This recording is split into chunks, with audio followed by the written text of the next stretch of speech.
Welcome back दोस्तों, क्या हाल है आप सबका। मैं उम्मीद करता हूं कि आप सब खैरियत से होंगे। तो गाइस, विजय थलपति की लास्ट फिल्म जननायकन का ऑफिशियल ट्रेलर रिलीज हो चुका है मेरा भाई। अब ट्रेलर बड़ा इंटरेस्टिंग है गाइस, डिस्कस करने वाला ट्रेलर है। ट्रेलर को आराम से डिस्कस करते हैं, ब्रेक डाउन करते हैं, ट्रेलर का रिव्यू करते हैं, हर एक चीज देखेंगे कि भाई साहब क्या अच्छा है क्या नहीं अच्छा। एक चीज मुझे गाइस अच्छी नहीं लगी है, वो भी देखेंगे। और एंड मतलब कि विजय थलपति के बारे में भी बात करने वाले हैं। तो वीडियो को सबसे पहले तो लाइक करो जितने भी भाई देख रहे हो, एंड चैनल को मस्ट सब्सक्राइब करना है। सो गाइस, यहां पर मुझे सबसे पहले कोई बताए कि ये इन्होंने हिंदी टाइटल क्यों चेंज किया। मतलब तमिल में तो जननायकन है, लेकिन हिंदी टाइटल है जन नेता करके कुछ है भाई।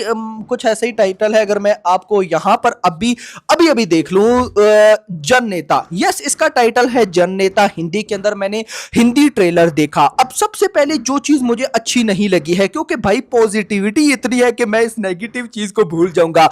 मुझे विजय थलपति की हिंदी डबिंग का नहीं आइडिया कि भाई किसने की है, ये कौन है भाई हिंदी डबिंग वाला। मतलब वो जो लियो में जिन्होंने हिंदी डबिंग की थी, मेरे माइंड में वही भाई ऐसे बैठी है। तो यार वो उन्होंने क्यों नहीं रखा, आई डोंट नो कि ये क्या चक्कर है। लेकिन ट्रेलर पे आते हैं। सबसे पहले भाई ट्रेलर की क्वालिटी मुझे बहुत अच्छी लगी है। मतलब क्वालिटी का मतलब है कि जो ट्रेलर कट है वो बड़े अच्छे तरीके से बनाए गए हैं। लगभग 3 मिनट के आसपास ट्रेलर की ड्यूरेशन थी, लेकिन जैसे ट्रेलर स्टार्ट होता है तो भाई कट कट कट कट, ये चीज बड़ी इंटरेस्टिंग थी। मतलब इसने फौरन से अपने साथ इंगेज कर लिया। उसके बाद ट्रेलर जैसे आगे बढ़ा तो आइडिया हुआ कि भाई इस मूवी की जो कहानी, जो ट्रेलर देखकर आइडिया मिला है, वो है कि विजय थलपति ने अपनी बेटी को बचाना है। लेकिन यहां पर बात सिर्फ बेटी तक नहीं, यानी कि कहानी को ग्राउंडेड इन लोगों ने नहीं रखा भाई। जैसे बॉबी देओल अटैक करते हैं कि कुछ दिनों में पूरा इंडिया खत्म, ये वो। तो मतलब कहानी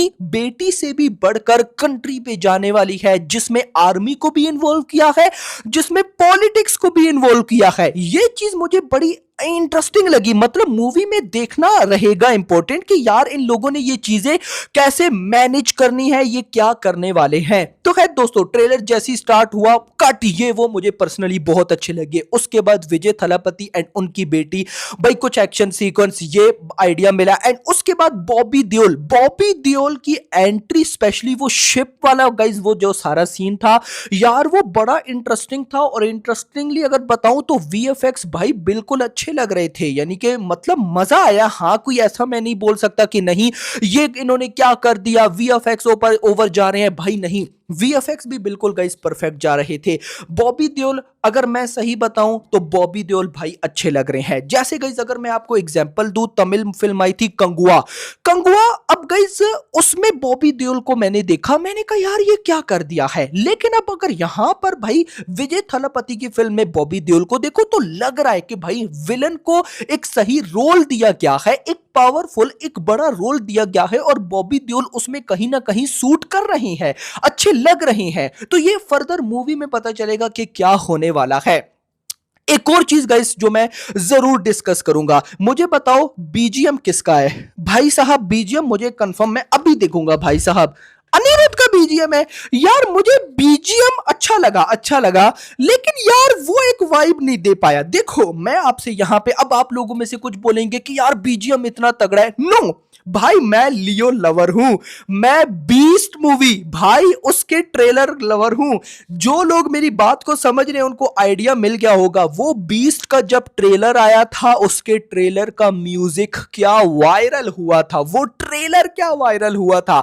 मुझे आज भी वो दिन याद है, मुझे आज भी वो ट्रेलर याद है। मतलब अगर विजय थलपति की मूवीज में मैं देखूं कि मेरी फेवरेट मूवी और फेवरेट ट्रेलर कौन सा है, तो फेवरेट मूवी तो मेरी ऑफ कोर्स लियो है। लेकिन अगर मैं फेवरेट ट्रेलर की बात करूं तो वो लियो का ट्रेलर नहीं, लियो का ट्रेलर बड़ा अच्छा था, लेकिन बीस्ट का ट्रेलर वो मेरा फेवरेट है भाई। उसमें वो क्या म्यूजिक एंड शॉटगन, वो एक शॉटगन फायर भी लिखा था, फिर शॉटगन, फिर ई लिखा आता है, तो वो इस तरह, तो मेरे माइंड में भाई वो है, तो मुझे अगर मैं उसको माइंड में रखूं तो मुझे यहां पर जो बैकग्राउंड म्यूजिक है, क्योंकि अनिरुद्ध है भाई, देखो मैं यहां पे डायरेक्ट कंपैरिजन करूंगा कुली के साथ। देखो कुली का बैकग्राउंड म्यूजिक देखो यार, वो क्या ही बैकग्राउंड म्यूजिक है, लेकिन मतलब उसको बार बार रिपीट करना, देखो अनिरुद्ध का क्या मतलब है कि हम उसके म्यूजिक को बार बार रिपीट में सुनते हैं।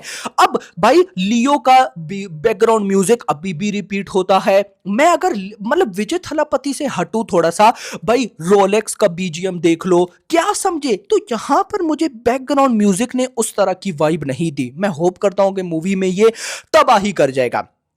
उसके बाद आऊंगा मैं विजय थलापति पर। ये बंदा, मैं कहूंगा कि इसकी जितनी भी एज हो जाए, ये बंदा हमें यंग ही दिखने वाला है भाई। देखो परफॉर्मेंस, एक्शन में चेक करो, ऐसा लगता है कि कोई 20 साल का लौंडा भाई एक्शन कर रहा है। तो एक्शन वाइज भाई मतलब कमाल रहने वाली है। इमोशंस तो विजय थलापति वैसी, लियो में इमोशन देख लो भाई। और मतलब अगर मैं लियो से थोड़ा सा हटू, लियो लियो कर रहा हूं, तो मास्टर देख लो, तो यहां पर इमोशंस वगैरह। लेकिन मैं देखना चाहता हूं कि यार जब विजय थलापति मतलब अपनी बेटी को बजाएंगे तो वो फिर कैसे कंट्री में, क्योंकि बॉबी देओल तो कंट्री को भाई साहब तबाह करने वाला है ये जो भी, तो ये कैसे कनेक्टेड होंगे। यानी कहीं ना कहीं ट्रेलर में बहुत कुछ दिखा कर भी बहुत कुछ नहीं दिखाया। तो पर्सनली मतलब मुझे जो शिकायत रहती है विजय थलापति की मूवी से कि कहानी ग्राउंडेड रहती है, कभी इसको बचाया कभी उसको, लेकिन यहां पर लगता है कि इस बार डायरेक्टर थोड़े से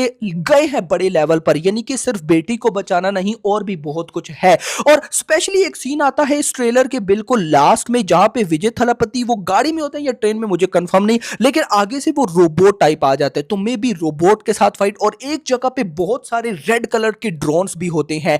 तो मेकर्स ने इसको एक थोड़ी सी आर्टिफिशियल इंटेलिजेंस एआई वाली ना, मतलब कि जो आजकल एआई का टाइम है, तो वैसी कुछ फाइट का भी सीन डाला है। अब वो कितने अच्छे से कर पाएंगे वो देखना इंपॉर्टेंट रहेगा, लेकिन वो अप्रोच भी गाइस काफी अच्छी है। तो एट द एंड मैं ये जरूर बोलूंगा कि भाई ट्रेलर अच्छा है, मतलब ट्रेलर का जो वेट कर रहा था मैं, ट्रेलर ने मुझे इंप्रेस किया। और तो कुछ चीजें हैं जिनको मूवी में हम देख लेंगे, मतलब अगर वो जरूरी नहीं, अब जैसे हिंदी डबिंग है विजय थलापति की, यार मुझे वो पर्सनली गाइज इतनी अच्छी नहीं लगी है। अब मुझे नहीं कंफर्म कि कौन है क्या है, लेकिन यार वो क्या है भाई, अब चलो ठीक है। दूसरी साइड पर भाई साहब जो बीजीएम है मुझे थोड़ा सा वो कर रहा है भाई, लेकिन देखा जाए तो मेन है जो विजय थलापति या फिर विलेन, बाकी चीजें गाइज मूवी की क्वालिटी, मूवी के विजुअल्स, वीएफएक्स, या भाई साहब अगर मैं स्केल की बात करूं तो बाकी सारी चीजें मैं अगर सही बताऊं तो मुझे विजय की पहली मूवी से तो बेटर लग रही है। बाकी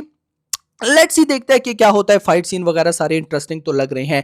आपका क्या कहना है कमेंट्स में जरूर बताना। अब आपसे क्वेश्चन है, जो भाई लोग यहां तक देख चुके हैं, बताओ कि क्या भाई साहब जननायकन डे वन पर 100 करोड़ प्लस की वर्ल्ड वाइड बॉक्स ऑफिस ठोक सकती है या नहीं। अगर मुझसे कोई पूछे ट्रेलर देखने के बाद, तो मैं अगर पर्सनली बोलूं, मुझे लगता है कि 100 करोड़ तो है, लेकिन कूली का रिकॉर्ड 150 करोड़ प्लस बीट कर पाना मुश्किल है भाई, क्योंकि उसको ओवरसीज का बहुत बड़ा स्पोर्ट था। अब यहां पर जननायकन चाह कर भी ओवरसीज में बड़ी ओपनिंग नहीं ले सकती, क्योंकि दूसरे साइड पे डी राजा साहब प्रभास की मूवी है, क्योंकि भाई वो भी ओवरसीज में ओपनिंग लेगी, दोनों इक्वल जाएंगी। अब इससे उसको भी इफेक्ट है, तो ओवरसीज में तो दी राजा साहब जननायकन दोनों इफेक्ट है। तो लेट्स ही देखते हैं कि क्या होता है। आपका क्या कहना है कमेंट्स में जरूर बताइएगा। बाकी ट्रेलर आपको कैसा लगा मुझे बताना, और क्या प्रिडिक्शन है डे वन पर, क्या 100 करोड़ कर सकती है या 120, 130 या 150, कमेंट्स में बताओ। बाकी होप फॉर द बेस्ट।